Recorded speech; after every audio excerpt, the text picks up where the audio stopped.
요즘 광복절이라 하면 그저 공휴일이라고 생각하는 젊은 친구들이 많은 것 같습니다.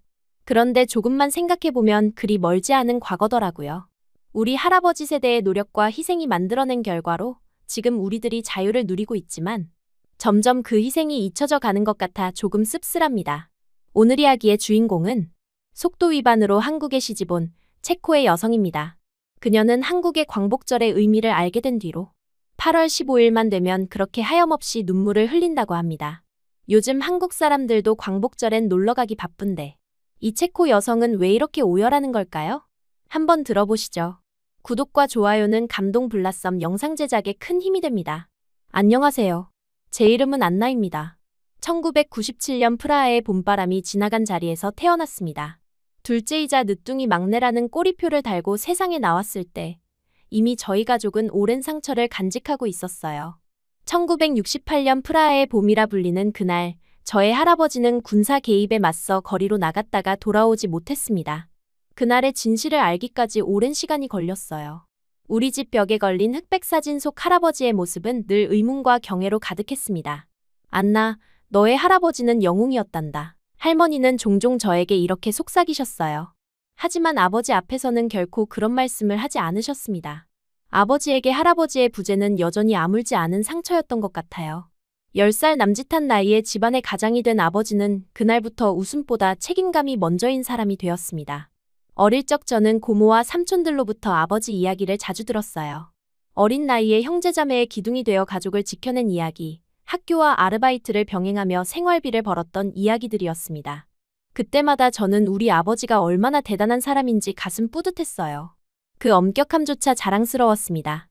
우리 집의 규칙은 엄격했어요. 식사 시간은 정확히 지켜졌고 학교 성적은 항상 최상위여야 했습니다. 9살 위의 언니는 그런 환경에서도 늘 빛나는 존재였어요.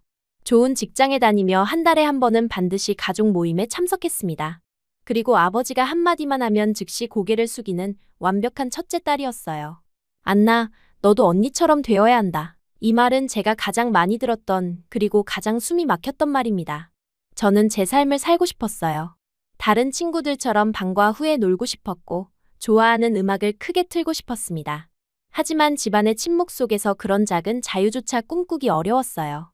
한 번은 답답함을 참지 못하고 언니에게 하소연했습니다. 하지만 돌아온 건 말썽 피우지 마라 는 한마디뿐이었어요. 언니도 아버지처럼 규칙과 질서를 중요시했고 제 작은 반항은 그저 말썽으로 치부되었습니다. 유일한 위안은 할머니였습니다. 할머니는 5남매를 키우기 위해 밤에는 옷을 깁고 새벽에는 빵집을 청소하며 살아오셨어요. 그런 할머니의 손은 항상 거칠었지만 마음만은 누구보다 부드러웠습니다. 종종 제 방에 몰래 찾아와 용돈을 쥐어주시곤 했어요. 안나, 이건 비밀이야. 내가 좋아하는 것 하나 사렴. 그리고 항상 이 말을 덧붙이셨습니다. 내 할아버지가 목숨 바쳐 만든 세상이란다. 너는 꼭 누려야 해. 할머니의 이 말은 제게 숨 쉴 구멍이 되었어요. 종종 아버지의 눈을 피해 학교 앞 작은 카페에서 친구들과 시간을 보낼 때면 이것이 할아버지가 원했던 자유인가 생각했습니다. 그 순간만큼은 집안의 무거운 공기에서 벗어나 있었어요. 고등학교 시절, 저는 공부에서만큼은 인정받고 싶었습니다. 어머니와는 성적 내기를 하며 90점 이상이면 주말 외출을 허락받는 작은 협상을 시작했어요. 그것이 제가 억압 속에서 찾은 작은 자유였습니다. 밤늦게까지 책상에 앉아 수학 문제와 씨름하는 동안 저는 이 성적표가 저희 탈출구가 될 거라고 믿었어요. 안나, 너 오늘 몇 등 했니? 아버지의 이 질문은 항상 저를 긴장시켰습니다. 1등이 아니면 실망스러운 눈빛이 돌아왔고 그날은 식탁에서 침묵만이 흘렀어요. 하지만 저는 포기하지 않았습니다. 그리고 마침내 노력은 결실을 맺었어요. 프라하 체코공과대학교 합격 통지서를 받던 날, 아버지의 얼굴에서 처음으로 자랑스러움을 보았습니다. 내가 해냈구나. 짧은 한마디였지만 그 말은 제게 큰 의미였어요. 그날 밤 할머니는 몰래 제 방에 찾아와 눈물을 글썽이며 저를 안아주셨습니다. 이제 기숙사로 떠나게 된 저는 설렘과 두려움이 교차했어요. 할머니와 떨어진다는 사실이 가장 마음에 걸렸습니다. 할머니, 정말 떠나도 괜찮을까요? 제 물음에 할머니는 주름진 손으로 제 얼굴을 감싸며 말씀하셨어요. 안나, 주눅 들지 말고 하고 싶은 것을 해. 이건 내 인생이야. 그리고는 침대 밑에서 오래된 상자를 꺼내 제게 건네주셨습니다. 그 안에는 할머니가 평생 모아온 돈이 들어있었어요. 저는 거절하려 했지만 할머니의 단호한 눈빛에 결국 받아들였습니다. 이건 내 미래를 위한 거야. 절대 아끼지 말고 써라. 할머니와의 눈물의 포옹 후 저는 마침내 집을 떠났어요. 기숙사 생활은 생각했던 것보다 훨씬 자유로웠습니다. 처음으로 누구의 간섭도 없이 제 시간을 보낼 수 있었어요. 밤늦게까지 친구들과 대화를 나누고 주말에는 프라하의 거리를 돌아다녔습니다. 그동안 억눌러왔던 모든 것들이 한꺼번에 터져나온 듯했어요. 하지만 그 자유는 곧 독이 되었습니다. 수업에 늦기 일쑤였고 과제는 밀리기 시작했어요. 한 달이 지나자 제 성적은 바닥을 쳤고 처음으로 시험에서 F를 받았습니다. 그날 밤 기숙사 화장실 거울 앞에서 저는 망가져가는 제 모습을 보며 깊은 실망감에 빠졌어요. 아버지의 목소리가 귓가에 맴돌았습니다. 자유에는 책임이 따른다. 그때서야 저는 아버지의 말이 옳았음을 깨달았어요. 자유는 그저 하고 싶은 것을 하는 것이 아니라 스스로의 선택에 책임을 지는 것이었습니다. 그날부터 저는 다시 학업에 몰두하기 시작했어요. 기숙사 방에 시간표를 붙이고 도서관에서 밤을 새우며 밀린 과제를 따라잡았습니다. 그리고 한 학기 만에 성적을 다시 올렸어요. 이 과정에서 저는 진정한 자유가 무엇인지 조금씩 배워갔습니다. 그것은 단순히 규칙에서 벗어나는 것이 아니라 스스로의 원칙을 세우고 그것을 지켜나가는 힘이었어요. 이런 깨달음은 제가 성장하는 데 큰 도움이 되었습니다. 대학 2학년이 되어 다시 학업에 몰두하던 어느 날, 저는 운명적인 만남을 하게 되었습니다. 컴퓨터 알고리즘 수업에서 국제 학생들과 함께하는 프로젝트가 시작됐어요. 그날 교수님이 팀을 발표했을 때 제 이름 옆에 김석진이라는 낯선 이름이 있었습니다.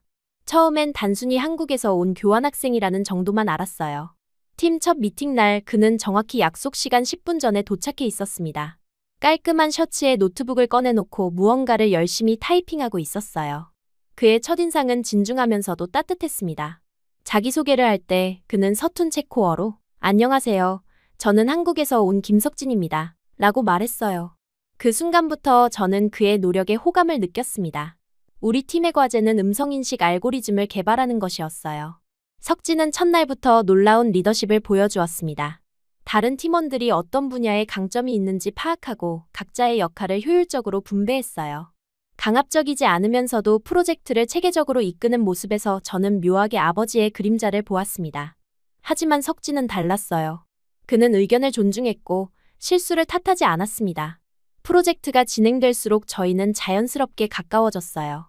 도서관에서 밤늦게까지 코딩을 하며 서로의 이야기를 나누게 되었습니다. 석진은 서울에서 자란 이야기, 한국의 교육 시스템 그리고 체코에 오게 된 계기를 들려주었어요. 저도 처음으로 누군가에게 할아버지의 이야기와 우리 가족의 역사를 진솔하게 털어놓았습니다. 그는 제 이야기를 진지하게 들어주었어요. 어느 날 밤 과제를 마치고 캠퍼스를 걷던 중 갑자기 비가 내리기 시작했습니다. 우산이 없던 저희는 근처 작은 카페로 뛰어들었어요. 비에 젖은 머리를 털며 웃고 있을 때 석진이 조심스럽게 제 머리카락에서 물방울을 닦아주었습니다. 그 순간 우리의 눈이 마주쳤고 무언가가 바뀌었어요. 그날 밤 그는 저를 기숙사까지 바래다주며 처음으로 손을 잡았습니다. 이후 우리는 공식적으로 데이트를 시작했어요. 주말이면 프라하의 구석구석을 함께 돌아다녔습니다. 석진은 프라하의 아름다움에 감탄했고 저는 그의 눈을 통해 평소에 지나치던 도시의 새로운 면모를 발견했어요. 특히 카를교에서 일몰을 바라보던 날 그는 이 순간을 평생 기억하고 싶다고 말했습니다. 그날 저녁 우리는 첫 키스를 했어요. 석진의 계획적인 성격은 우리의 관계에도 드러났습니다. 그는 항상 데이트 코스를 미리 준비해왔고 종종 작은 선물로 저를 놀라게 했어요. 한 번은 제가 시험에 스트레스 받을 때 그는 한국에서 가져온 특별한 녹차와 함께 손글씨로 쓴 응원 메시지를 건네주었습니다. 그런 세심함이 저를 감동시켰어요. 시간이 흐르면서 저는 석진에게 점점 더 의지하게 되었습니다. 그의 체계적인 접근 방식과 인내심은 제가 혼란스러울 때마다 안정감을 주었어요. 룸메이트들은 장난스럽게 안나, 너 완전히 빠졌구나 라고 놀렸지만 저는 부정할 수 없었습니다. 처음으로 누군가에게 마음을 완전히 열었어요. 석진의 교환학생 기간이 끝나가던 무렵 우리는 이별에 대해 불안해하기 시작했습니다. 마지막 한 달 우리는 거의 모든 시간을 함께 보냈어요. 도서관에서 공부하고 프라하의 공원에서 피크닉을 즐기고 서로의 미래에 대해 이야기했습니다. 마지막 주에 석진은 저에게 놀라운 제안을 했어요. 안나, 다음 학기에 한국으로 교환학생을 와보지 않을래? 서울은 정말 활기차고 안전한 도시야. 너는 분명 좋아할 거야. 그의 제안은 설렘과 두려움을 동시에 가져왔습니다. 한편으로는 새로운 나라에서의 경험이 기대됐지만 다른 한편으로는 할머니와 더 멀어진다는 생각에 망설여졌어요. 그리고 무엇보다 아버지의 반응이 걱정되었습니다. 하지만 석진의 확신에 찬 미소를 보며 저는 용기를 내기로 했어요. 방학이 시작되고 석진이 한국으로 돌아간 후 저는 교환학생 신청서를 작성하고 필요한 서류를 모두 준비했습니다. 그리고 마침내 가족에게 이 계획을 알려야 할 시간이 왔어요. 예상대로 아버지는 격렬하게 반대했습니다. 한국? 그게 어디야? 너무 멀고 위험해. 절대 안 돼. 아버지의 목소리가 집안에 울려 퍼졌어요. 언니는 말없이 고개를 숙였고 어머니는 안타까운 눈빛으로 저를 바라보았습니다. 그때 할머니가 조용히 거실로 들어오셨어요. 얘야, 왜 그렇게 소리를 지르니? 너 젊을 때 한국 자동차 공장 일자리에 지원했다가 떨어져서 그러는 거냐? 몰랐는데 아들이 뒤끝이 있구나. 할머니의 이 한마디에 거실의 분위기가 순식간에 바뀌었습니다. 아버지의 얼굴이 붉어졌고 어머니는 웃음을 참느라 애쓰는 모습이었어요. 언니도 놀란 듯 눈을 크게 떴습니다. 저는 처음 듣는 아버지의 과거사에 호기심이 생겼어요. 결국 할머니의 중재로 아버지는 한 가지 조건을 걸었습니다. 한 학기만 다녀오고 매주 전화를 하라는 것이었어요. 저는 기뻐서 할머니를 꼭 안아드렸습니다. 그날 밤 할머니는 제게 비밀을 하나 알려주셨어요. 사실 너희 할아버지도 젊었을 때 해외에 나가고 싶어 했단다. 하지만 그때는 철에 장막이 있어서. 내 아버지는 그걸 모르지만 할아버지는 내가 세상을 보길 원하셨을 거야. 저는 마침내 인천국제공항에 도착했습니다. 한국에서의 생활은 상상했던 것보다 훨씬 더 활기차고 자유로웠어요. 서울의 24시간 편의점, 안전한 대중교통, 그리고 활기찬 대학 캠퍼스 문화에 저는 금방 매료되었습니다. 석진의 가족도 저를 따뜻하게 맞아주셨어요. 특히 그의 어머니는 주말마다 저를 초대해 한국 요리를 가르쳐 주셨습니다. 체코에서의 엄격한 분위기와 달리 석진의 가정은 웃음소리가 끊이지 않았어요. 그의 아버지는 유머 감각이 뛰어났고 어머니는 항상 제 이야기에 귀 기울여 주었습니다. 교환학생으로서 저는 한국어 수업을 듣고 컴퓨터 공학 과목을 영어로 수강했어요. 석진은 제가 한국 생활에 적응하도록 모든 면에서 도와주었습니다. 주말에는 경복궁, 남산타워, 한강공원 등 서울의 명소를 함께 둘러보았어요. 특히 북촌한옥마을에서 전통 의상을 입고 사진을 찍던 날은 잊을 수 없습니다. 그러나 3개월쯤 지났을 때 저는 갑자기 몸이 좋지 않아졌어요. 아침마다 메스꺼움을 느꼈고 피로감이 심해졌습니다. 처음에는 단순한 시차 적응이나 음식 변화 때문이라고 생각했어요. 하지만 증상이 계속되자 석진은 걱정하며 저를 병원에 데려갔습니다. 의사의 진단은 충격적이었어요. 임신이었습니다. 진료실에서 나오는 순간 제 머릿속은 혼란스러웠어요. 기쁨, 공포, 당혹감이 한꺼번에 밀려왔습니다. 석진은 놀랐지만 제 손을 꼭 잡고 함께 해결하자 라고 말했어요. 그날 밤 우리는 밤새 이야기를 나누었습니다. 다음 날 석진은 부모님께 이 사실을 알리기로 했어요. 저는 너무 긴장해서 손톱을 물어뜯었습니다. 하지만 예상과 달리 석진의 부모님은 놀라움 후에 따뜻한 반응을 보여주셨어요. 특히 그의 어머니는 제 어깨를 토닥이며 걱정 말아요. 우리가 있잖아요. 라고 말씀하셨습니다. 석진의 아버지는 아들을 강하게 꾸짖은 후 책임을 져야 한다 며 결혼을 권유하셨어요. 이제 가장 큰 산이 남았습니다. 체코의 부모님, 특히 아버지에게 이 사실을 알리는 일이었어요. 석진의 부모님은 직접 체코에 가서 정식으로 인사드리자고 제안하셨습니다. 그렇게 저희는 11월 초 서늘한 프라하 공항에 도착했어요. 집으로 가는 길, 제 심장은 마구 뛰었습니다. 현관문을 열자 할머니가 제일 먼저 반겨주셨어요. 눈치 빠른 할머니는 제 얼굴을 보더니 곧바로 제 손을 꼭 쥐어주셨습니다. 아버지와 어머니, 그리고 마침 방문 중이던 언니까지 모두 거실에 모였어요. 안나, 갑자기 이렇게 돌아온 이유가 뭐니? 아버지의 질문에 제 입은 바짝 말랐습니다. 석진과 눈을 마주치고 깊은 숨을 들이마신 후 말하려는 찰나 할머니가 먼저 입을 여셨어요. 혹시 애 가진 거 아니냐? 순간 거실이 얼어붙었습니다. 아버지의 얼굴이 창백해졌고 어머니는 놀라 입을 막았어요. 저는 고개를 끄덕일 수밖에 없었습니다. 아버지가 자리에서 벌떡 일어나려는 순간 할머니가 다시 말씀하셨어요. 야, 아들아. 너도 첫째는 속도 위반이었잖아. 내가 어떻게 모를 줄 알았니? 너희 결혼식이 4월이었는데 첫애가 11월에 태어났으니. 순간 모두의 시선이 아버지에게 쏠렸습니다. 아버지의 얼굴이 빨갛게 변했어요. 어머니는 웃음을 참지 못하고 우리도 그랬잖아요. 여보, 라고 하셨어요. 아버지는 잠시 말을 잃었다가 한숨을 쉬며 자리에 앉았어요. 그리고 할머니는 저희 아빠도 속도 위반으로 낳은 거라면서 집안대대로 내려오는 거라고 웃으셨어요. 그래, 피는 못 속이는구나. 다음 날 저녁, 석진의 부모님도 체코에 도착하셔서 정중하게 정식으로 결혼 승낙을 구했습니다. 두 집안이 처음 만난 자리는 어색했지만 석진 아버지의 유머와 할머니의 활발한 대화로 분위기가 금방 풀렸어요. 특히 할머니는 석진 어머니와 금세 친해져서 서로의 손주 이야기를 나누며 웃음꽃을 피웠습니다. 결혼식은 할머니의 건강을 고려해 체코에서 열리기로 했어요. 작은 교회에서의 식은 소박했지만 따뜻했습니다. 할머니는 눈물을 글썽이며 저를 안아주셨고 아버지는 처음으로 석진의 손을 진심으로 잡아주었어요. 그날 저는 두 문화가 하나로 어우러지는 아름다움을 느꼈습니다. 결혼 후 저는 학업을 잠시 중단하고 석진과 함께 한국으로 건너갔어요. 시댁에서는 저를 위해 특별히 방을 준비해 주셨고 석진의 어머니는 임신 중인 저를 친딸처럼 챙겨주셨습니다. 언어의 장벽이 있었지만 사랑의 언어는 통했어요. 특히 임신 중 한국의 태교와 관리법 그리고 산부인과도 같이 가주시는 시어머니의 정성에 저는 깊은 감동을 받았습니다. 그리고 우리의 딸 소피아가 태어났어요. 작은 눈과 오뚝한 코를 가진 소피아는 석진을 쏙 빼닮았습니다. 출산 후 석진의 어머니는 한 달간 산후조리를 도와주셨고 한국의 미역국을 매일 끓여주셨어요. 석진은 학업을 마무리하느라 바빴지만 매일 밤 퇴근 후 아기를 안고 그날 있었던 일을 이야기해 주었습니다. 석진은 졸업 후 중견기업 IT 부서에 취업했어요. 저는 육아에 전념하며 시어머니와 함께 한국 문화를 배웠습니다.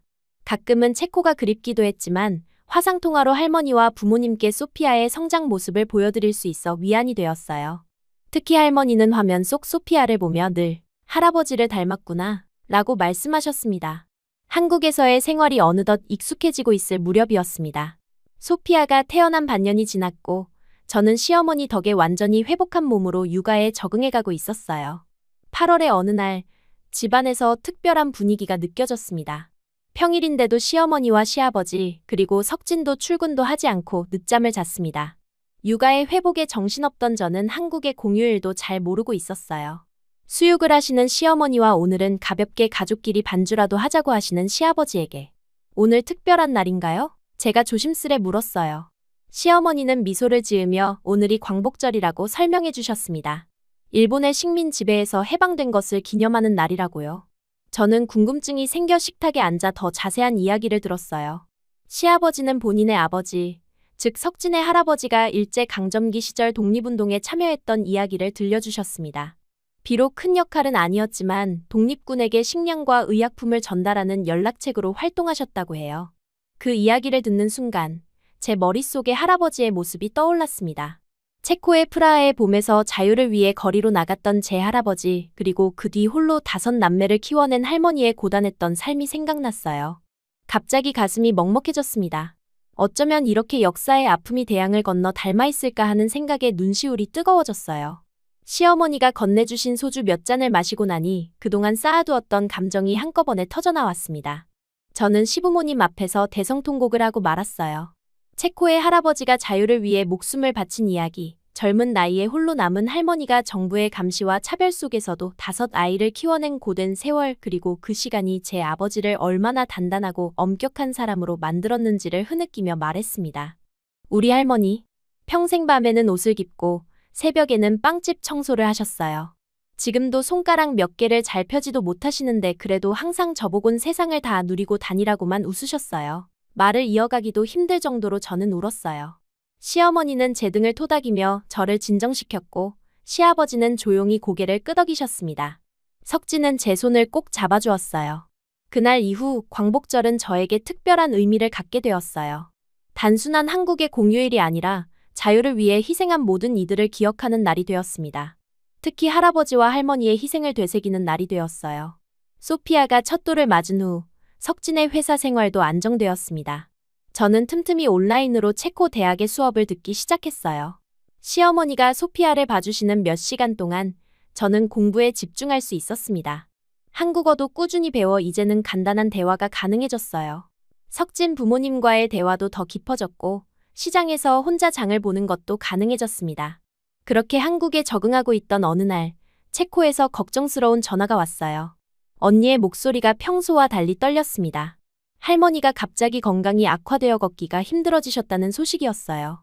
의사는 고관절 문제라고 했지만 할머니의 나이를 고려하면 수술이 쉽지 않다고 했다고 합니다. 전화를 끊고 저는 울음을 참을 수 없었습니다.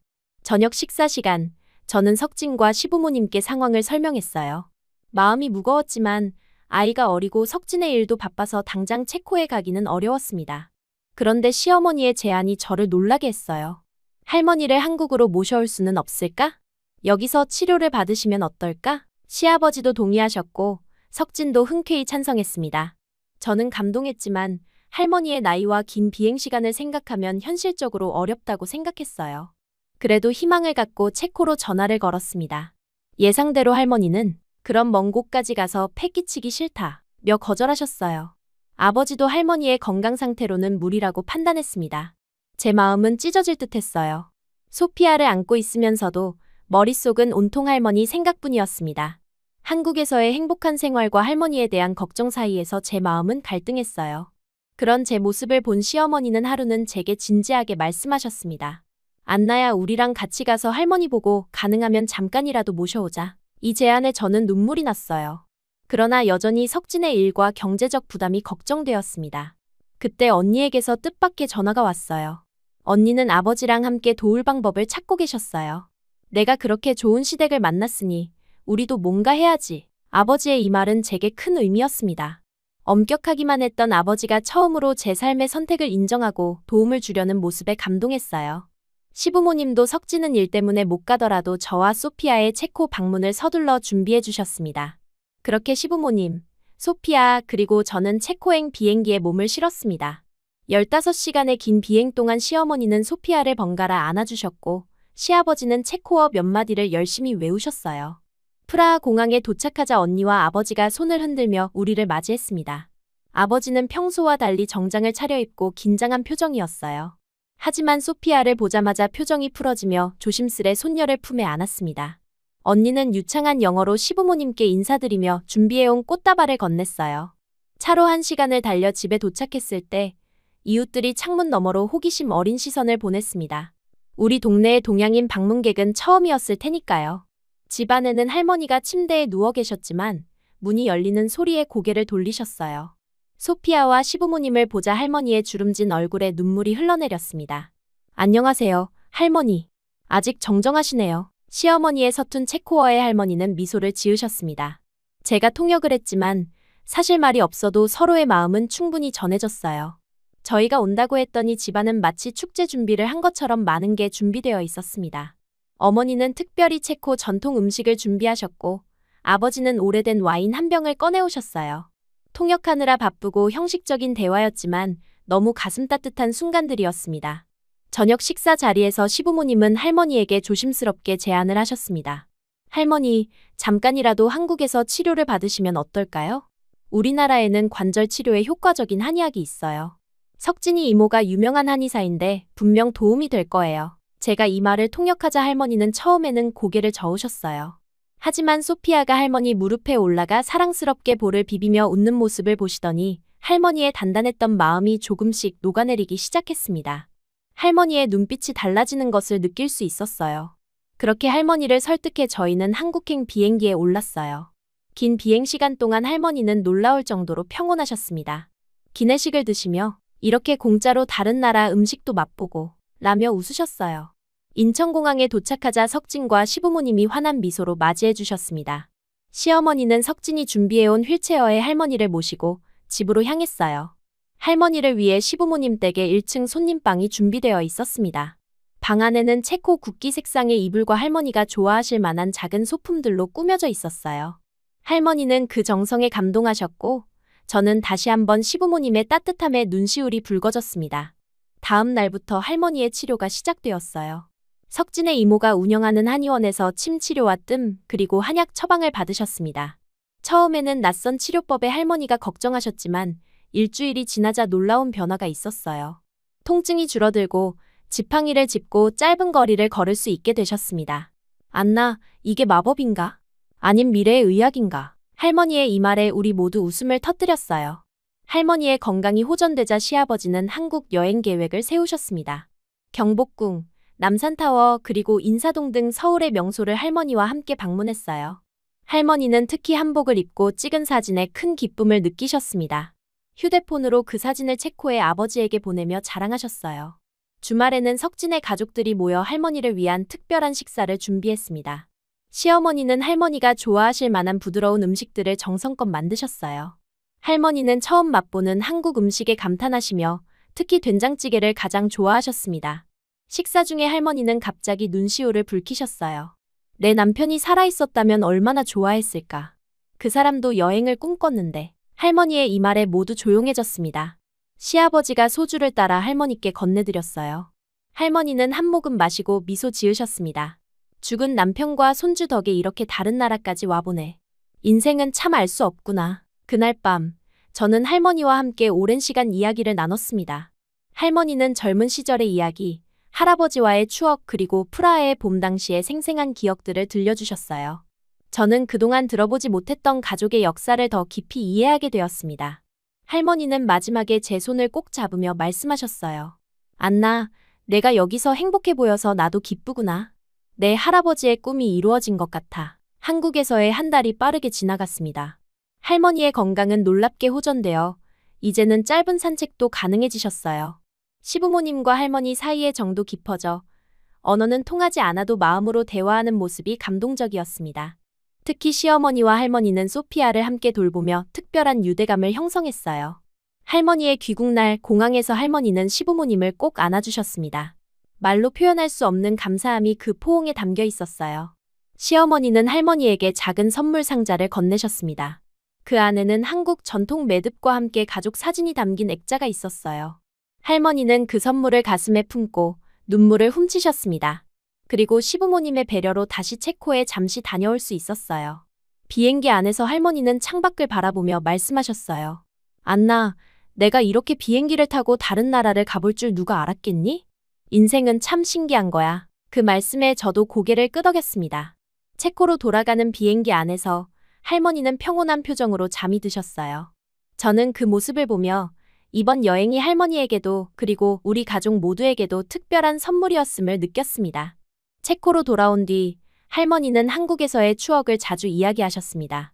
집거실에는 한국에서 찍은 사진들이 새롭게 놓였고 할머니의 침대 옆에는 시어머니가 선물한 전통 매듭이 걸려 있었어요.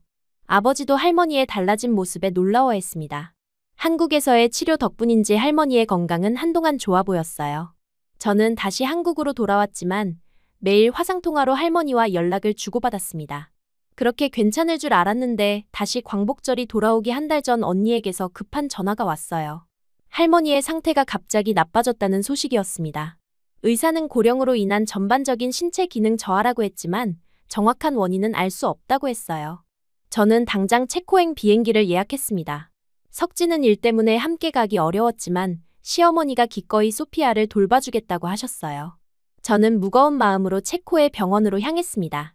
병원에 도착했을 때 할머니는 생각보다 평온해 보이셨어요. 저를 보자 밝게 웃으시며 손을 내밀었습니다. 할머니의 손은 여전히 따뜻했지만 더 가벼워진 것 같았어요. 의사는 할머니의 상태가 안정적이지만 나이를 고려하면 언제든 상황이 바뀔 수 있다고 했습니다.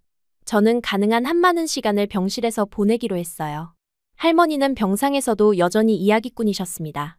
젊은 시절의 추억, 할아버지와의 첫 만남, 그리고 아버지가 어렸을 때의 이야기를 들려주셨어요.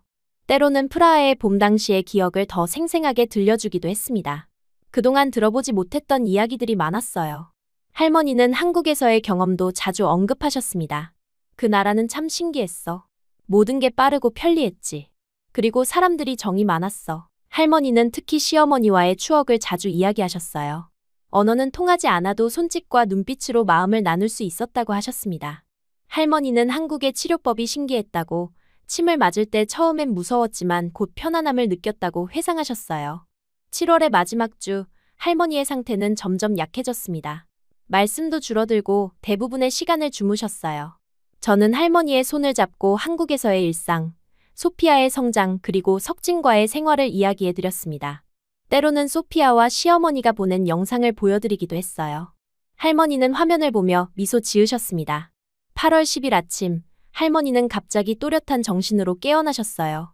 병실 창문을 열어달라고 하셨고, 프라하의 아침 공기를 깊게 들이마셨습니다. 그리고 제게 가까이 오라 손짓하셨어요. 안나, 나 이제 갈 때가 된 것 같구나. 내 할아버지 보면 자식들 잘 키웠다고 해주겠지. 저는 눈물이 왈칵 쏟아져 말을 할 수 없었습니다. 할머니는 오히려 저를 위로하셨어요. 울지 마라. 내 인생은 참 행복했단다. 아들, 딸과 손주들이 웃는 세상에 살았으니 여한이 없다. 할머니는 잠시 숨을 고르시더니 계속 말씀하셨습니다. 내가 한국에서 행복한 모습을 봤으니 난 이제 편히 갈 수 있겠구나. 내 할아버지에게 좋은 소식을 전해줄 수 있겠어. 그날 저녁 가족들이 모두 모인 가운데 할머니는 평온하게 눈을 감으셨어요. 마지막 순간까지 미소를 잃지 않으셨습니다. 광복절이 오기 바로 전에 할머니는 우리 곁을 떠나셨어요. 장례식은 할머니의 바람대로 소박하게 진행되었습니다. 석진은 급히 한국에서 날아와 제 곁을 지켜주었어요. 시부모님은 소피아를 돌봐야 해서 오지 못했지만 편지를 보내주셨습니다. 편지에는 할머니와 함께한 소중한 시간에 대한 감사의 마음이 담겨 있었어요. 할머니를 보내고 난 뒤 저는 오랫동안 할머니의 방에 앉아 있었습니다. 벽에 걸린 할아버지 사진 그리고 그 옆에 새롭게 자리 잡은 한국에서의 가족 사진을 바라보았어요. 두 개의 세계가 이렇게 하나로 연결되어 있다는 사실이 신기했습니다. 장례식 다음 날 언니가 저를 찾아왔어요. 평소와 달리 환한 표정이었습니다. 커피를 마시며 언니는 놀라운 소식을 전했어요. 안나, 사실은 말하지 않은 게 있어. 너희가 한국에 갔을 때 석진이가 그의 친구를 소개해줬잖아. 그 이후로 우리가 계속 연락을 주고받았어. 처음에는 단순한 호기심으로 시작된 교류가 이제는 진지한 관계로 발전했다고 했습니다. 석진의 친구는 국제무역회사에서 일하며 종종 프라하를 방문한다고 했어요. 다음 달에도 출장이 예정되어 있다고 했습니다. 할머니가 돌아가시기 전날 내가 이 이야기를 했거든. 그랬더니 할머니가 웃으시면서 이제 노처녀 딱지 떼겠구나라고 하셨어. 언니의 눈가에 눈물이 맺혔지만 입가에는 미소가 번졌어요. 할머니의 마지막 소원 중 하나가 이루어진 것 같아 위안이 된다고 했습니다. 언니는 처음으로 자신의 감정을 솔직하게 드러내며 말했어요. 사실 너 때문에 많이 배웠어. 내가 용기 있게 선택하는 모습을 보면서 나도 좀 더 자유롭게 살아도 되겠다고 생각했어. 다음 날 아버지가 저를 서재로 불렀습니다. 평소 거의 들어가지 못했던 그곳은 아버지의 성역 같은 공간이었어요. 아버지는 책장에서 오래된 앨범을 꺼내 보여주었습니다. 그 안에는 제가 한 번도 보지 못한 할아버지의 젊은 시절 사진들이 있었어요. 내 할아버지는 사실 엔지니어였단다. 자동차에 관심이 많으셨지. 그래서 나도 어릴 때부터 기계를 좋아했고, 아버지는 처음으로 자신의 어린 시절과 꿈에 대해 이야기했습니다. 할아버지의 죽음 이후 아버지는 모든 개인적인 소망을 접고 가족을 책임지는 데 집중했다고 해요. 그러다 보니 자신도 모르게 엄격하고 경직된 사람이 되었다고 고백했습니다. 안나, 너와 한국 가족을 보면서 많은 생각을 했단다. 내가 석진을 만나고 소피아를 낳고 그리고 다른 나라에서 행복하게 사는 모습. 그게 내 할아버지가 원했던 자유였을지도 모르겠구나. 아버지의 눈에서 처음으로 진심 어린 따뜻함을 느꼈습니다. 아버지는 이어서 놀라운 계획을 말씀하셨어요. 평생 한 번도 해외여행을 해본 적 없던 아버지가 내년에 한국을 방문하고 싶다고 했습니다. 은퇴 후 새로운 경험을 해보고 싶다고 하셨어요. 한국 덕분에 우리 가족이 많은 것을 얻었구나. 이제 나도 조금 변할 때가 되었어. 체코에서의 마지막 날, 저는 할머니의 무덤을 찾아갔습니다. 이제 할아버지와 할머니는 나란히 누워 계셨어요. 저는 무덤 앞에 한국에서 가져온 작은 태극기와 체코 국기를 나란히 꽂았습니다. 두 나라의 국기가 나란히 바람에 흔들리는 모습이 어쩐지 평화로워 보였어요. 한국으로 돌아오는 비행기 안에서 석진은 제 손을 꼭 잡아주었습니다. 창밖으로 보이는 구름 사이로 햇살이 비추고 있었어요. 문득 할머니의 마지막 말씀이 떠올랐습니다. 아들, 딸과 손주들이 웃는 세상에 살았으니 여한이 없다. 그 말씀에 담긴 깊은 의미를 이제야 조금 이해할 수 있을 것 같았어요. 한국에 도착하자 시어머니가 소피아를 안고 공항에서 기다리고 계셨습니다. 소피아는 그 사이 더 자란 모습이었어요. 가볍게 뛰어다니며 저를 반기는 딸을 보니 할머니의 생애가 헛되지 않았음을 다시 한번 느꼈습니다. 시어머니는 제 표정을 보시더니 따뜻하게 안아주셨어요. 할머니는 이제 편안하실 거예요. 당신이 여기서 잘 지내고 있다는 걸 아시니까. 집으로 돌아와 일상이 다시 시작되었습니다. 슬픔은 여전했지만 그 속에서도 새로운 희망이 움트고 있었어요. 석진은 아버지의 한국 방문을 위해 휴가 계획을 세웠고 저는 오랫동안 미뤄두었던 한국어 공부를 다시 시작했습니다. 언니의 연애 소식은 가끔 들려오는 작은 기쁨이 되었어요. 1년이 지나 8월 15일 광복절이 다시 찾아왔습니다. 시부모님은 특별히 저를 위한 저녁 식사를 준비해 주셨어요. 식탁에는 체코 음식과 한국 음식이 함께 놓였습니다. 시아버지는 소주잔을 들어 올리며 할머니를 기억하자고 제안하셨어요. 모두가 잔을 부딪히는 순간 제 눈에서는 눈물이 흘러내렸습니다. 그날 밤 소피아를 재우고 난 뒤 베란다에 나가 별을 바라보았어요. 프라하와 서울, 이 두 도시는 멀리 떨어져 있지만 같은 하늘 아래 있다는 생각이 들었습니다. 할아버지와 할머니도 지금 어딘가에서 저를 지켜보고 계실 것 같았어요. 마음속으로 조용히 다짐했습니다. 할아버지, 할머니가 만들어준 세상에서 그리고 한국에서 진짜 자유롭게 살겠습니다. 소피아에게도 그 가치를 물려주겠습니다. 두 분의 희생이 헛되지 않게 두 나라의 좋은 점을 모두 담아 행복하게 살겠습니다. 밤하늘의 별이 유난히 반짝이는 것 같았습니다. 그 빛 속에서 할머니의 미소를 본 것 같았어요. 이제 할머니는 영원히 제 마음속에 그리고 우리 가족의 역사 속에 살아계실 것입니다. 그리고 저는 두 세계를 연결하는 다리가 되어 할아버지와 할머니의 꿈을 이어나갈 것입니다. 저의 자유가, 아니 우리의 자유는 우리를 위해 희생한 수많은 가족들 덕분인 걸 잊지 않겠습니다. 한국의 광복도 수많은 우리의 할아버지 할머니의 희생이 있다는 걸 모두가 이날만큼은 기억하시고 하루 보내셨으면 좋겠습니다. 이제 한국인으로서 외칠 거예요. 대한 독립 만세. 여러분은 오랜 인연 중에 머리로는 끝내야 한다는 걸 알면서도 마음을 놓지 못해 이어간 사람이 있으신가요? 저 역시 첫사랑이 좋은 사람은 아니었는데 정에 끌려 오래 만나 결국 좋지 않게 끝난 적이 있습니다. 인연이라는 게 참 마음대로 안 되는 것 같아요. 오늘 이야기의 주인공도 그랬습니다. 첫사랑의 악연을 끊고 우울감에 빠진 영국 여성의 사연인데요. 기분 전환이라며 친구들에게 붙잡혀 억지로 한국에 오게 되었다고 합니다. 그렇게 부산 바다에서 한적하게 쉬고 있던 그녀. 정신을 차렸을 때 한 한국 남자가 그녀의 가슴을 세게 움켜쥐고 있었다는데요. 하지만 그녀는 소리 한 번 못 지르고 꼼짝도 못했다고 합니다. 대체 무슨 일인지 직접 들어보시죠. 구독과 좋아요는 감동블라썸 영상 제작에 큰 힘이 됩니다. 안녕하세요. 저는 에밀리입니다. 그저 평범했고 평범하게 살고 싶었던 저는 처음 만난 남자친구와 7년째 카페를 운영하고 있었습니다. 오래 만난 게 자랑은 아니지만 하루하루 잘 헤쳐나가는 기분이었습니다. 그날도 평범했습니다. 카페 문을 닫고 평소보다 일찍 집으로 돌아가던 길이었어요. 갑작스러운 폭우에 우산도 없이 발걸음을 서두르던 중 남자친구인 마이크를 발견했습니다. 7년간 함께한 연인이자 사업 파트너였던 그는 낯선 여자와 너무나 가까운 거리에서 속삭이고 있었어요. 내일 아침에는 그녀가 모르게 나와야 해. 그의 목소리가 분명하게 들렸습니다. 자리에 얼어붙은 채 그들을 지켜보는데 마이클이 그 여자의 손을 잡고 키스하는 모습이 눈앞에 펼쳐졌어요. 7년이라는 시간과 함께 일궈온 로즈마리 카페의 추억들이 한순간에 무너지는 것 같았습니다. 비에 젖은 채 집으로 돌아와 모든 걸 정리했어요. 옷가지 몇 벌과 필수품만 챙겨 친구 케이트의 집으로 향했습니다. 에밀리, 정말 괜찮은 거야? 케이트의 걱정 어린 눈빛이 저를 맞았어요. 괜찮을 리 없잖아. 7년이 그렇게 끝났어. 목이 메어 더 이상 말을 잇지 못했습니다. 다음 날 마이클에게서 쏟아지는 전화와 문자를 무시한 채 카페로 향했어요. 하지만 도착한 카페 앞에는 이미 자물쇠가 걸려 있었습니다. 급히 열쇠를 꺼내 문을 열었지만 사무실은 이미 텅 비어 있었어요. 컴퓨터와 중요 서류들이 모두 사라졌습니다. 은행 계좌를 확인하니 회사 통장은 이미 비워진 상태였어요. 7년간 함께 일궈온 카페, 그곳에 쏟아부은 모든 열정과 시간이 한순간에 물거품이 됐습니다. 법적으로 대표는 나야, 에밀리. 내가 떠나기로 했으니 모든 건 내 몫이지. 마이클의 차가운 목소리가 전화기 너머로 들려왔어요. 변호사와 상담 후 알게 된 현실은 더 가혹했습니다. 동업 계약서에는 분명한 허점이 있었고 법적으로 제가 취할 수 있는 조치는 거의 없었어요.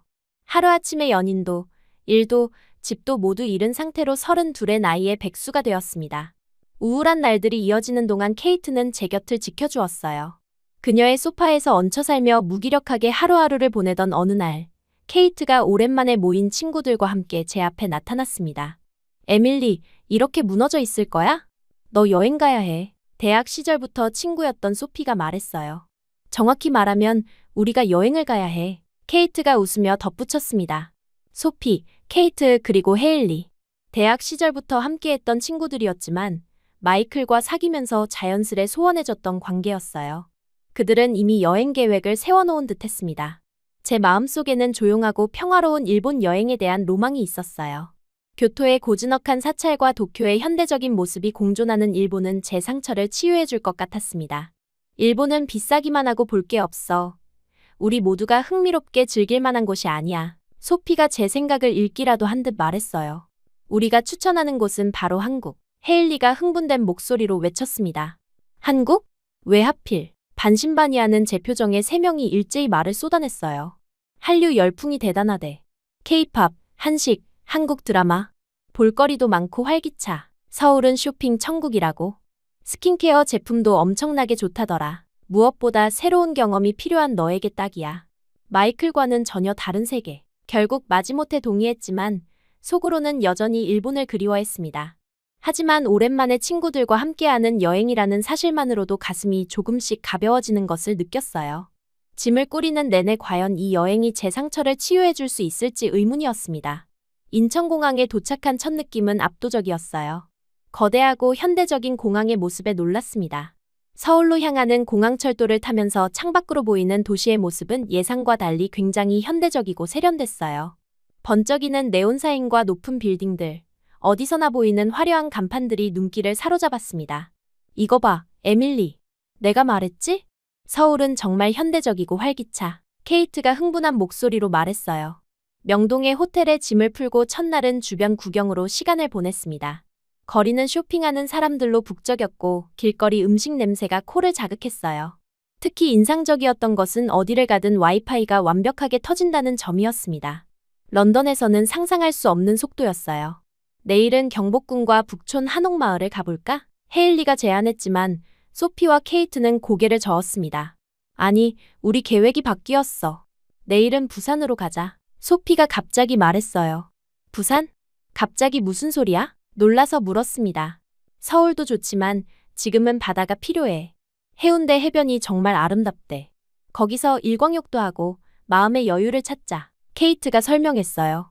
내심 실망스러웠지만 친구들의 결정에 따르기로 했습니다. 다음 날 아침 일찍 서울역에서 KTX를 탔어요. 기차에 오르자마자 깜짝 놀랐습니다. 한국의 고속열차는 상상 이상으로 깨끗하고 현대적이었어요. 좌석 사이 간격도 넓고 창밖으로 보이는 풍경도 아름다웠습니다. 이거 정말 빠르네. 런던에서 에든버러 가는 것보다 훨씬 빠른 것 같아. 소피가 놀란 목소리로 말했어요. 2시간 30분 만에 부산역에 도착했어요. 서울과는 또 다른 분위기가 느껴졌습니다. 택시를 타고 해운대로 향하는 길 끊임없이 이어지는 오르막과 내리막의 택시기사님의 운전은 멀미가 났어요. 창밖으로 보이는 부산의 독특한 지형에 놀랐습니다. 산과 바다가 어우러진 풍경은 분명 아름다웠지만 멀미 때문에 제대로 감상하기 어려웠어요. 역시 일본을 갔어야 했어. 무심코 중얼거렸는데 케이트가 들었는지 고개를 절레절레 저었습니다. 기다려봐. 해운대에 도착하면 생각이 바뀔 거야. 택시에서 내려 숙소에 짐을 풀고 나오자 드디어 해운대 해변이 눈앞에 펼쳐졌어요. 햇살 아래 반짝이는 푸른 바다와 넓게 펼쳐진 모래사장 그리고 활기찬 사람들의 모습이 시야에 들어왔습니다. 멀미로 인한 불편함은 순식간에 사라졌어요. 어때? 내가 말했지? 케이트가 의기양양하게 물었습니다. 정말 아름답네. 솔직히 인정할 수밖에 없었어요. 해변에 자리를 잡고 선크림을 바른 후 4명은 모래사장에 누워 햇살을 만끽했습니다. 온갖 걱정과 스트레스가 햇살에 녹아내리는 듯했어요. 바다를 바라보며 런던에서의 복잡했던 일들을 잠시나마 잊을 수 있었습니다. 저기 좀 봐. 우리를 쳐다보는 남자들이 있어. 헤일리가 키득거리며 말했어요. 고개를 돌려보니 정말 몇몇 젊은 남성들이 우리 쪽을 흘끔거리고 있었습니다. 한국인으로 보이는 청년들도 있었고 외국인 관광객으로 보이는 사람들도 있었어요. 7년간 마이클과의 관계에 매몰되어 있던 나에게 다른 남성들의 관심은 낯설면서도 조금은 기분 좋은 경험이었습니다. 에밀리, 너 정말 예뻐. 금발의 푸른 눈, 화사한 피부. 여기서는 내가 제일 돋보여. 소피가 진심 어린 목소리로 말했어요. 그 말에 웃음이 나왔습니다. 영국에서는 평범한 외모였지만 이곳에서는 제 금발과 푸른 눈이 특별해 보이는 듯했어요. 해변에서 보낸 오후 동안 몇몇 한국 남성들과 외국인 남성들이 다가와 말을 걸었지만 친구들과의 시간을 방해받고 싶지 않아 정중히 거절했습니다. 해가 지기 시작하자 친구들은 근처 클럽에 가보자고 제안했어요. 하지만 저는 조용히 혼자만의 시간을 갖고 싶었습니다. 너희들 먼저 가. 나는 좀 걷고 싶어. 친구들을 보내고 혼자 해변을 따라 걸었어요. 광안리 쪽으로 걸음을 옮기며 멀리서 빛나는 광안대교를 바라보았습니다. 다리에 불빛이 바다에 반사되어 마치 별들이 춤추는 것 같았어요. 맥주 한 캔을 사서 모래사장에 앉았습니다. 캔 맥주의 차가운 감촉과 함께 지난 몇 주간의 일들이 주마등처럼 스쳐 지나갔어요. 마이클과의 이별, 카페의 상실, 친구들과의 재회, 그리고 이제 낯선 나라에서의 새로운 경험까지. 인생이 얼마나 예측 불가능한지 새삼 실감했습니다. 앞으로 어떻게 살아가야 할까? 바다를 바라보며 중얼거렸어요. 런던으로 돌아가면 다시 취업을 해야 할까? 아니면 새로운 카페를 시작해볼까? 모든 것이 불확실했지만 이상하게도 두려움보다는 설렘이 더 컸습니다. 마이클이라는 사람에게 너무 오랫동안 의존해왔다는 사실을 깨달았어요. 이제는 온전히 나만의 선택으로 삶을 꾸려나갈 시간이었습니다. 광안대교의 불빛 아래 홀로 앉아 맥주를 마시며 처음으로 미래에 대한 희망을 느꼈어요. 비록 아직 구체적인 계획은 없었지만 이 여행이 새로운 시작을 알리는 신호탄이 될 것 같았습니다. 호텔 방으로 돌아왔을 때 친구들은 아직 돌아오지 않았어요. 조용한 방에서 창문을 열고 바다 소리를 들으며 잠이 들었습니다. 알람 소리 없이 자연스레 일어난 제 눈에 일출이 보였어요. 어제 사람이 많이 못한 수영을 해볼 생각으로 조용히 수영복으로 갈아입고 방을 나섰습니다. 모래사장에 수건을 펴고 앉아 아침 햇살을 맞았어요. 마이클과의 이별 이후 처음으로 마음의 평화를 느끼는 순간이었습니다. 아침 바다는 놀랍도록 맑고 평온했습니다. 저는 조심스럽게 물속으로 발을 디뎠어요. 천천히 적응하며 깊이를 더해갔어요. 허리춤까지 물이 차올랐을 때 잠시 멈춰서서 수평선을 바라봤습니다. 아침 햇살에 반짝이는 바다가 끝없이 펼쳐져 있었어요. 런던의 복잡한 일상에서 벗어나 이런 자유로움을 느끼는 것이 새삼 감격스러웠습니다. 용기를 내어 더 깊은 곳으로 나아갔어요. 물이 가슴께까지 차올랐지만 발은 여전히 모래바닥에 닿아 있었습니다. 여기서 수영을 시작했어요. 유럽에서 카페 일을 하며 쉰 적이 없었는데 이렇게 타국에서 수영을 하다니 너무 신기했습니다. 물살을 가르는 기분이 상쾌했어요. 몸을 뒤집어 하늘을 바라보며 물 위에 떠있기도 했습니다. 이대로 영원히 떠있을 수 있다면 얼마나 좋을까. 중얼거리며 눈을 감았어요. 파도 소리와 바람 소리만이 귓가를 채웠습니다. 모든 걱정이 사라지는 것 같았어요. 잠시 현실을 잊고 파도에 몸을 맡겼습니다. 물 위에 떠서 이리저리 흔들리는 감각이 마치 어머니의 품에 안긴 것 같은 포근함을 주었어요. 시간이 얼마나 흘렀는지 모르게 그저 물결과 함께 흘러갔습니다. 문득 눈을 떠보니 해변과의 거리가 생각보다 멀어져 있었어요. 당황스러웠지만 아직 괜찮다고 생각했습니다. 다시 해변을 향해 수영을 시작했어요. 하지만 이상하게도 아무리 해변을 향해 헤엄쳐도 거리가 좁혀지지 않았습니다. 점점 불안감이 커졌어요. 다리에 힘이 빠지기 시작했고 호흡도 가빠졌습니다. 패닉에 빠진 채 더욱 필사적으로 헤엄쳤지만 상황은 나아지지 않았어요. 도움을 청하기 위해 손을 흔들었지만 해변은 너무 멀었고 사람들도 거의 보이지 않았습니다. 발로 바닥을 찾아보았지만 이미 닿지 않는 깊이였어요. 공포가 밀려왔습니다. 진정해, 에밀리. 패닉에 빠지면 안 돼. 스스로에게 말했지만 이미 몸은 경직되어 있었어요. 이안유. 갑자기 여행 가이드북에서 읽었던 단어가 떠올랐습니다. 해변에서 바다 쪽으로 강하게 흐르는 물살이라고 했어요. 이안유에 걸리면 정면으로 맞서 싸우지 말고 해안선과 평행하게 수영해야 한다고 했습니다. 하지만 이미 체력이 바닥나 있는 상태였어요. 점점 의식이 흐려졌습니다. 정신 차리세요. 어디선가 고함 소리가 들렸어요. 먼 곳에서 들려오는 것 같았습니다. 정신이 희미하게 돌아오자 눈앞에 한국 남성이 제 가슴을 세게 움켜쥐고 있는 모습이 보였어요.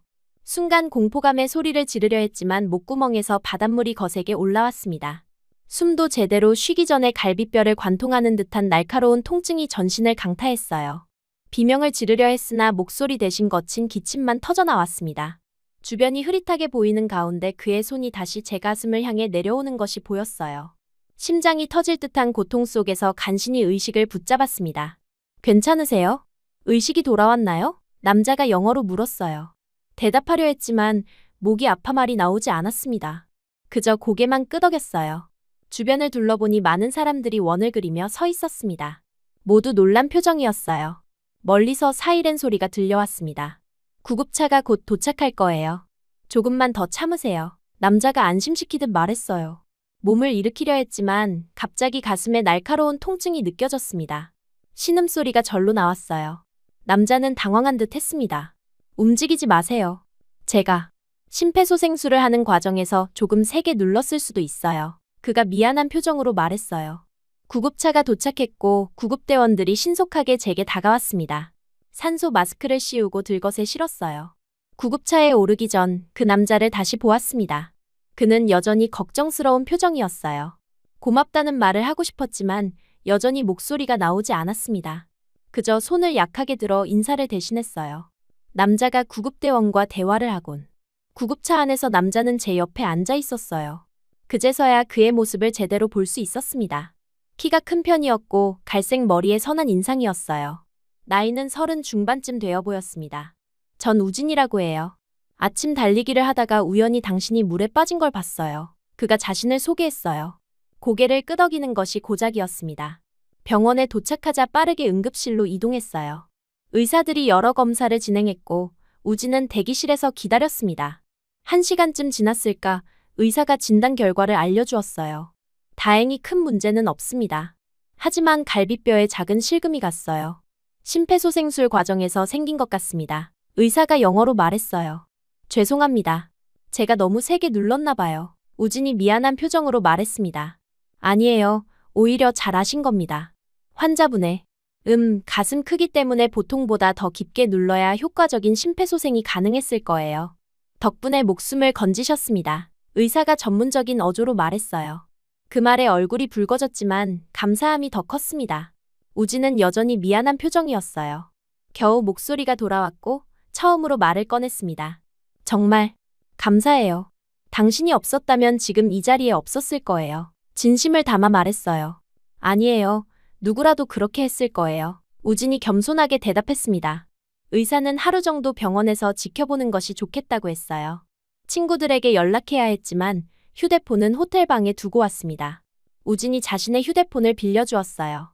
케이트에게 상황을 설명하자 곧바로 병원으로 달려온다고 했습니다. 괜찮아? 대체 무슨 생각으로 혼자 수영을 한 거야? 케이트가 병실에 도착하자마자 물었어요. 너희들이 남자만 안 밝히면 이런 일 없었을 것. 이라고 약하게 타박했어요. 아픈 와중에도 웃음이 나왔습니다. 친구들은 오히려 눈을 반짝이며 우진을 힐끔거렸어요. 그런 말은 말고 저 남자 완전 잘생기지 않아? 위기가 기회라더니. 소피가 낮게 속삭였습니다. 케이트와 헤일리도 키득거리며 동조했어요. 창피함에 이불을 끌어당겼지만 몰래 우진을 바라봤습니다. 그가 자리를 뜨려 할 때 갑자기 용기가 생겼어요. 연락처 알 수 있을까요? 퇴원하면 제대로 감사 인사를 드리고 싶어요. 조심스럽게 말했습니다. 우진은 잠시 생각하더니 명함을 건넸어요. 우진은 카페 사장이었습니다. 제 입가에 미소가 번졌어요. 카페 사장이라니 어쩐지 운명 같았습니다. 내일 괜찮아지고 시간 되시면 연락 주세요. 부산의 좋은 곳들을 안내해 드릴게요. 우진이 웃으며 말했어요. 친구들이 남아 병실을 지켰고 다음날 오전에 퇴원했습니다. 갈비뼈의 통증은 여전했지만 움직이는 데는 큰 지장이 없었어요. 호텔로 돌아와 휴식을 취했습니다. 친구들은 다시 해변으로 가겠다고 했어요. 혼자 정말 괜찮겠어? 헤일리가 걱정스럽게 물었습니다. 오히려 좀 쉬고 싶어. 너희들 재밌게 놀다 와. 진심으로 대답했어요. 친구들이 떠나자 우진의 명함을 들여다보았습니다. 잠시 고민하다 전화를 걸었어요. 몇 번의 신호음 후 그가 받았습니다. 안녕하세요. 에밀리예요. 어제 구해주신 사람이요. 어색하게 말했어요. 아, 에밀리 씨. 퇴원하셨군요. 몸은 괜찮으세요? 우진의 목소리가 반갑게 들렸습니다. 네, 많이 좋아졌어요. 혹시 점심 같이 할 수 있을까요? 용기를 내어 물었어요. 우진은 흔쾌히 수락했고 1시간 후 호텔 로비에서 만나기로 했습니다. 간단하게 화장을 하고 옷을 갈아입었어요. 갈비뼈가 아직 아팠지만 그를 다시 만난다는 생각에 설렜습니다. 약속 시간보다 일찍 로비에 내려갔어요. 얼마 지나지 않아 우진이 나타났습니다. 캐주얼한 셔츠에 청바지 차림이었어요. 가볍게 인사를 나누고 함께 식당으로 향했습니다. 부산의 진짜 맛집으로 모시겠습니다. 우진이 웃으며 말했어요. 그가 안내한 곳은 해운대에서 조금 떨어진 작은 해산물 식당이었습니다. 내부는 소박했지만 손님들로 북적였어요. 시원한 밀면과 회를 주문했습니다. 처음 먹어보는 한국 음식이었지만 놀랍도록 맛있었어요. 정말 맛있네요. 런던에서는 이런 맛을 못 느껴요. 솔직한 감상을 전했습니다. 런던에서 오셨군요. 직업이 뭐예요? 우진이 관심 있게 물었어요. 망설임 없이 제 이야기를 시작했습니다. 마이클과 함께 운영하던 카페 이야기, 그의 배신, 그리고 한국 여행을 오게 된 경위까지. 말하면서도 이렇게 낯선 사람에게 속내를 털어놓는 것이 이상했지만 우진은 진지하게 들어주었어요. 그렇게 힘든 일이 있었군요. 하지만 이제 새로운 시작을 할 수 있을 거예요. 우진이 따뜻하게 말했습니다. 식사를 마치고 우진의 제안으로 광안리 해변으로 향했어요. 햇살이 여전히 강했지만 바다는 어제와 다르게 평온해 보였습니다. 해변과 작은 카페에서 아이스 아메리카노를 마시며 이야기를 나눴어요. 우진은 자신의 이야기를 들려주었습니다. 서울에서 대기업에 다니다 번아웃으로 사직하고 부산으로 내려와 작은 카페를 열었다고 했어요. 도시의 삶에 지쳐 바다가 보이는 곳에서 살고 싶었다는 말에 공감이 갔습니다. 오후가 저물어갈 무렵 저는 꼭 소맥을 마시고 싶다고 했어요. 약 드셔야 하고 아프지 않냐는 우진의 걱정에도 밀어붙여 우리는 광안대교가 보이는 수변공원에 자리를 잡았어요. 소맥을 처음 먹었습니다. 처음에는 거부감이 들었지만 몇 잔 마시니 꽤 괜찮았어요. 술이 들어가자 갈비뼈 통증도 잊혀졌습니다. 처음 봤을 때부터 느꼈어요. 당신은 정말 아름다운 사람이에요. 우진이 갑자기 진지한 표정으로 말했어요. 놀라서 그를 바라보았습니다. 그의 눈빛은 진심이 담겨 있었어요. 마이클 이후 처음으로 느껴본 감정이 가슴속에서 일었습니다. 태양이 수평선 너머로 사라지고 광안대교의 불빛이 하나둘 켜지기 시작했어요. 그의 손이 제 손 위에 살포시 놓였습니다. 밤이 깊어갈수록 술 기운과 함께 서로에 대한 감정도 깊어졌어요. 갈비뼈 통증은 어느새 사라진 듯했고 그의 품에 안기는 것이 자연스러웠습니다. 우진의 아파트 문을 열자마자 우리의 입술이 만났어요. 그날 밤 전혀 모르던 사람과의 뜨거운 밤을 보내리라고는 상상도 못했습니다. 하지만 그 순간만큼은 모든 것이 운명처럼 느껴졌어요. 다음 날 아침 갈비뼈의 통증이 더 심해져 우진과 함께 병원을 다시 찾았어요. 진찰 후 의사는 심각한 표정으로 저를 바라봤습니다. 이런 상태에서는 격한 활동을 자제하셔야 합니다. 그 말에 우진의 얼굴이 붉어졌고 저는 웃음을 터뜨렸어요. 의사도 상황을 눈치채고 미소를 지었습니다. 다행히 큰 문제는 없었어요. 일주일이 어떻게 지나갔는지 모를 정도로 시간은 빠르게 흘렀습니다. 마이클과의 7년 연애 동안 느끼지 못했던 감정들이 우진과 함께한 짧은 시간 동안 물밀듯이 밀려왔어요. 그는 제 말을 진심으로 경청했고 작은 것 하나하나에 신경 써주었습니다. 무엇보다 그의 눈빛에서 진심을 느낄 수 있었어요. 마지막 날 밤 광안대교가 보이는 그의 아파트 테라스에서 우리는 이별을 준비했습니다. 런던으로 돌아가야 하는 거 정말 아쉬워요. 우진이 제 손을 꼭 잡으며 말했어요. 현실은 냉혹했습니다. 우리는 서로 다른 나라에 살고 있었고 제게는 영국에서 해결해야 할 문제들이 남아 있었어요. 마이클과의 일, 새로운 일자리 찾기 그리고 무엇보다 앞으로의 삶을 계획해야 했습니다. 하지만 우진과 헤어지는 것은 생각보다 훨씬 힘들었어요. 짧은 시간이었지만 그는 제게 특별한 사람이 되어 있었습니다. 우리 계속 연락할 수 있잖아요. 그리고 어쩌면 한국에서 일할 기회를 찾을 수도 있지 않을까요? 제가 조심스레 말했어요. 우진의 얼굴에 미소가 번졌습니다. 정말요? 한국에서 살고 싶으세요? 사실 그 말은 충동적으로 나온 것이었어요. 하지만 말을 내뱉는 순간 그것이 진심임을 깨달았습니다. 런던에 남아있는 것보다 새로운 시작을 할 수 있는 한국이 더 매력적으로 느껴졌어요. 무엇보다 우진이 있었습니다. 영국으로 돌아가지만 그것은 끝이 아닌 또 다른 시작일 수 있다는 생각이 들었습니다. 런던의 집에 도착하자 익숙한 풍경이 저를 반겼어요. 하지만 이제 그곳은 전과 같은 집처럼 느껴지지 않았습니다. 마치 잠시 머무는 공간 같았어요. 귀국 후 첫 일주일은 시차 적응과 정리해야 할 일들을 처리하느라 바빴습니다. 케이트의 소파에서 지내며 새 집을 알아보기 시작했어요. 동시에 영국에서의 경력을 활용할 수 있는 한국 취업 기회도 찾아보았습니다. 영어 교사, 번역가, 외국계 기업 등 가능성은 많았지만 비자 문제가 가장 큰 걸림돌이었어요. 그럼에도 포기하지 않고 우진과 매일 영상통화를 하며 가능성을 모색했습니다. 영어 강사 자격증을 따면 어떨까요? 부산에 외국인 강사를 구하는 학원이 많아요. 우진이 제안했어요. 그의 제안에 따라 자격증 과정을 등록했습니다. 낮에는 자격증 공부를 하고 저녁에는 우진과 통화하는 생활이 이어졌어요. 마음은 이미 한국에 가 있는 듯했습니다. 귀국 후 3주째 되던 날, 예상치 못한 방문객이 찾아왔어요.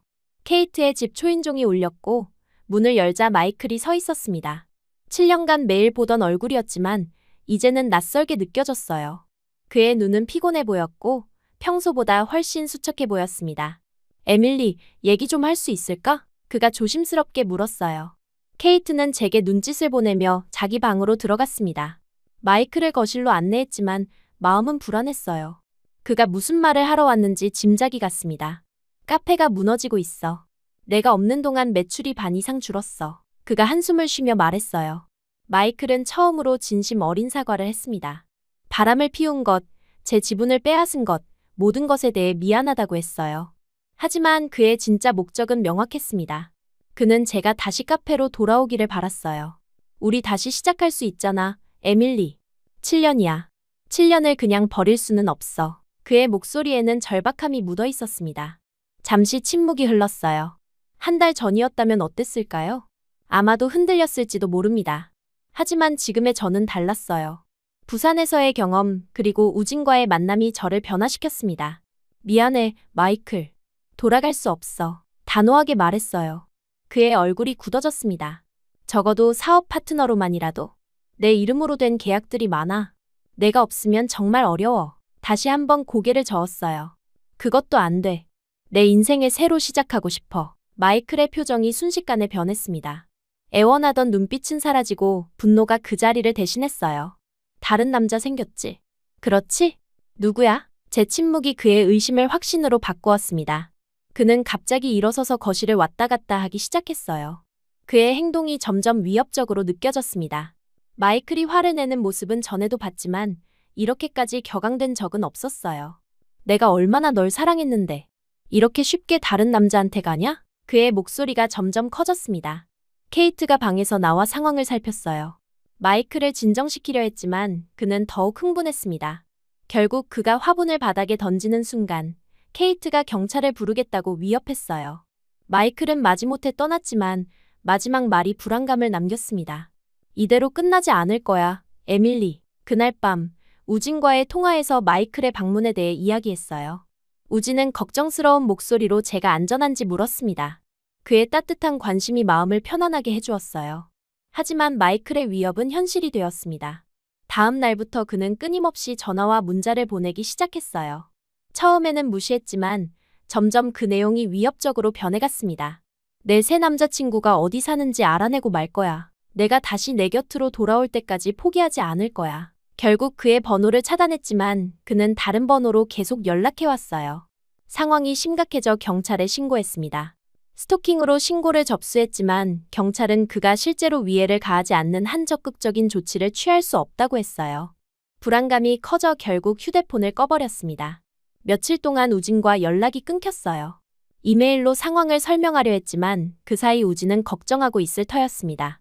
새 휴대폰 번호를 만들어 그에게 연락하려던 찰나 예상치 못한 일이 벌어졌어요.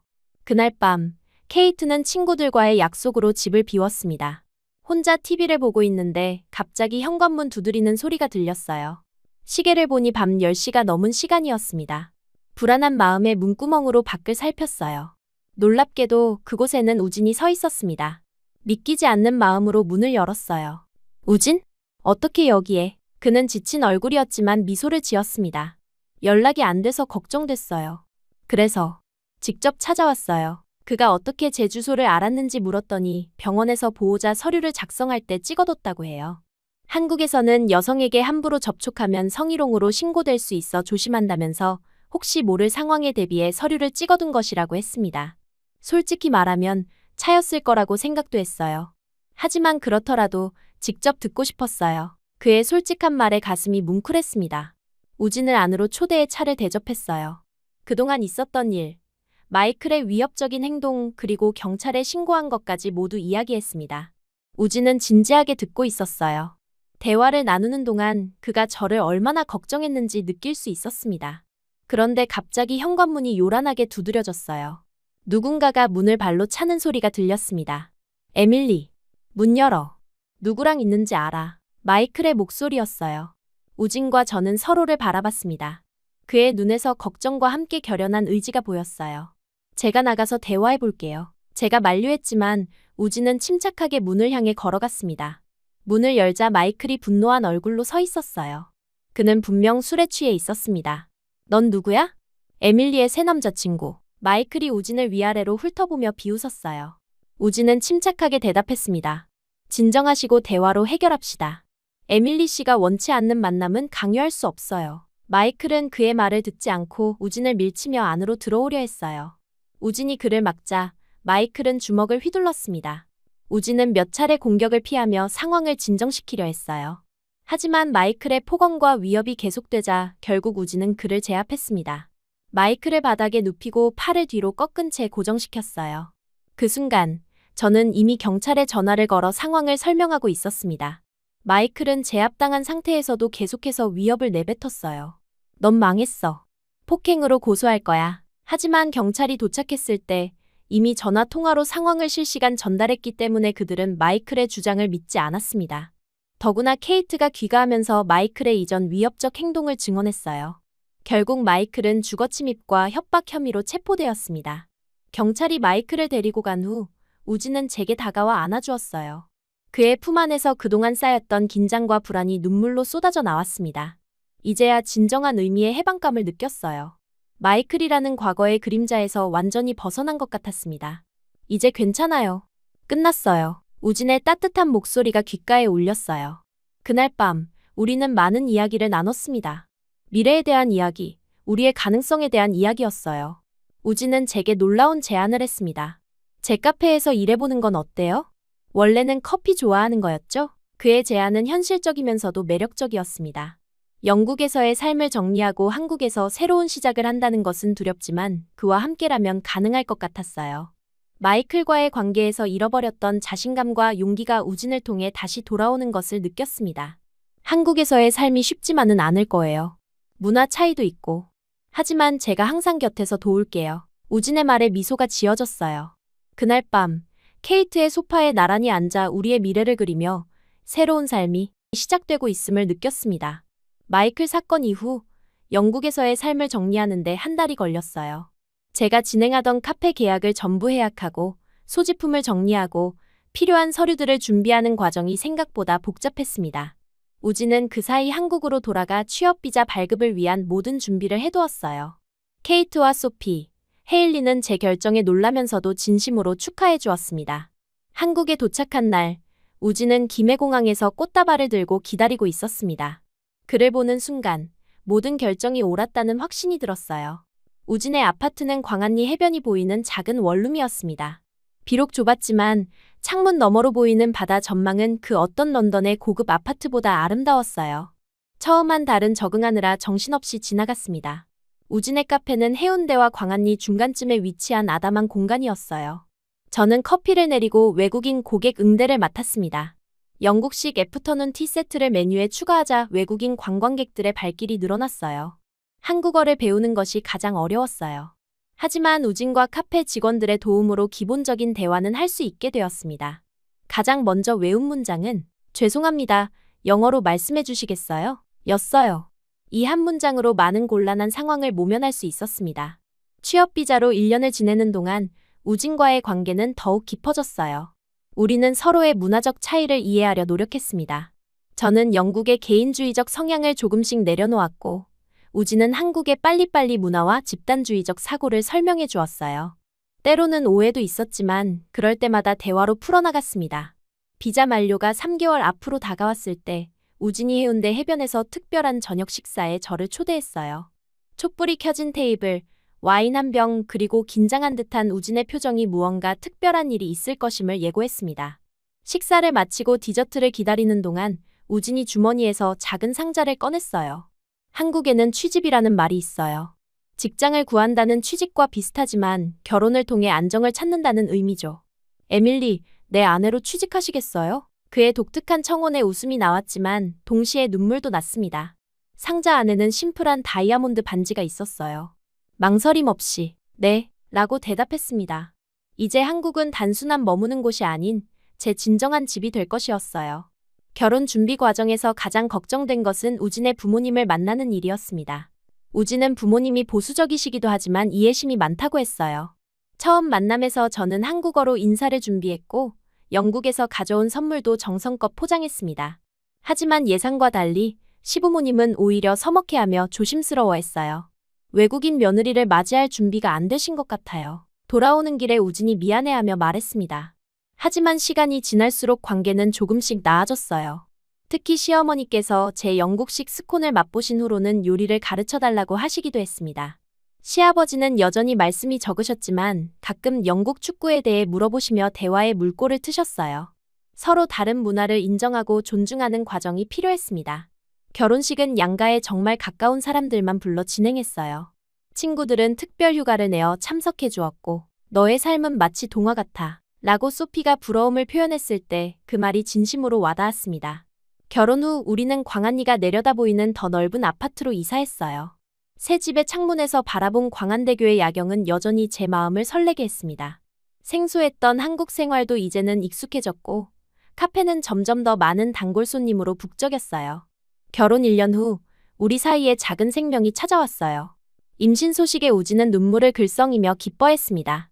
외국인으로서 한국에서 출산을 준비하는 과정은 새로운 도전이었어요. 하지만 우진과 병원 의료진의 도움으로 무사히 건강한 딸을 출산했습니다. 제 한국 생활은 더욱 완전해졌습니다.